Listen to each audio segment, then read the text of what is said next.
Assessore Torrenti, è un'iniziativa questa che ha raccolto in passato un ampio successo di pubblico e che questa volta non si rivolge esclusivamente a temi locali. Certo, la volontà di subentrare come Regione alla gestione di questa iniziativa di grande successo è proprio dovuta un po' a questo, l'opportunità di promuovere la Regione e la città attraverso il respiro dei grandi viaggi, diciamo, delle grandi intraprese degli uomini e diciamo, della storia. Io credo che la nostra Regione, la nostra città in modo particolare, sia l'esito di questo, di viaggi, di uomini e di storia, e quindi credo che proprio l'afflato, la dimensione diciamo, di questa edizione di Storia di La Terza ci faccia capire ancora di più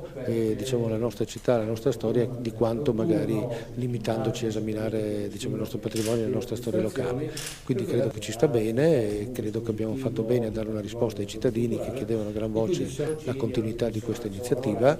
che ha dovuto spostarsi dal Teatro Verdi per motivi tutti legati ovviamente alla maggiore attività dell'ente lirico, ma che abbiamo voluto conservare a domenica mattina alle 11 con la certezza che continuerà per il successo straordinario degli ultimi 3 anni. Qual è il tema che avete scelto per le elezioni di Trieste quest'anno? Qual è il tema che lega tutti i 6 interventi che presenterete? Dunque, dopo appunto le prime iniziative che erano state tutte quante concentrate su Trieste e la storia di Trieste, quindi la prima guerra mondiale, si è deciso che fosse particolarmente adatta alla storia di Trieste la dimensione del viaggio, e quindi appunto abbiamo portato a Trieste questo ciclo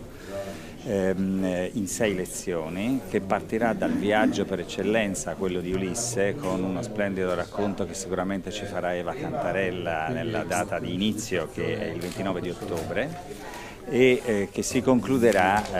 qualche settimana dopo, il 17 dicembre, con una lezione di Portelli su un altro viaggio, il viaggio della disperazione nella crisi del 29 da una parte degli Stati Uniti fino alla California.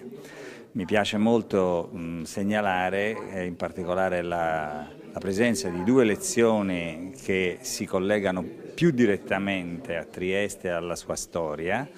una legata al Grand Tour, al viaggio di Goethe in Italia, quindi a un collegamento diretto con la Mitteleuropa, con la cultura appunto mitteleuropea di cui Trieste è parte fondamentale. E l'altra invece è collegata a un personaggio illustre, non nativo per la precisione, ma comunque diciamo triestino d'adozione, come Re Voltella,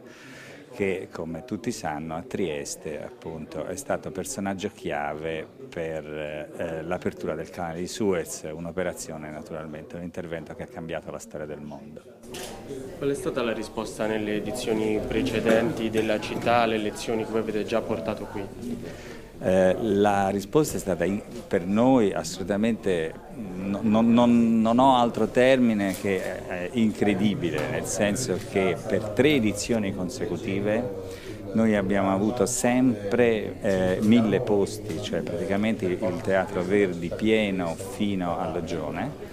in un orario che all'inizio tutti ritenevano assolutamente discutibile, che è quello della domenica mattina alle 11, un orario che rimanda diciamo più a una dimensione familiare, diciamo, e che